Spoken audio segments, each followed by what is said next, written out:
Land banks are an incredibly potent tool to deal with the foreclosure crisis and all this abandonment that has occurred as a result of it. Where subprime lending occurred on a massive level, foreclosures and private foreclosures ended up decimating entire neighborhoods, decimating them in the form of large-scale abandonment by the borrowers who got into perhaps ill-advised loans, as well as banks that foreclosed and didn't want to take the properties because properties were distressed. So the properties just sat there.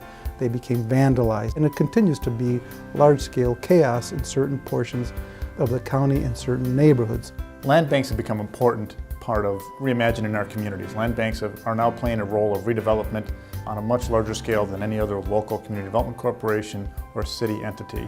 We usually get a pool from Fannie Mae, HUD, tax foreclosure, and banks.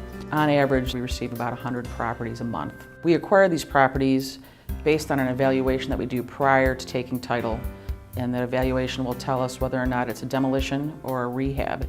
If it's going to be marketed for rehabilitation because the property has some good features to it, we then prepare the specifications and we do what's necessary to repurpose that property and get it rehabilitated.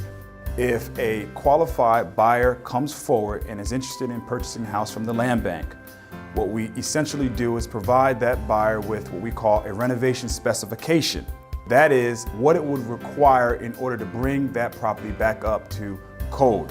If a buyer comes forward and is able to demonstrate that he has or she has the financial capability necessary to afford not only the acquisition of that property, but also the renovation, we then will consider that buyer's offer. We know that we have an excess of glut of substandard houses that we need to remove. And I've been on streets where people are cheering the bulldozers when they come, and I've been on streets where people are excited and handing me applications to say, I'd love to take that land, I'd love to be able to garden in it and expand my home. It's been amazing to see the real positive outcome of what the land bank has been doing.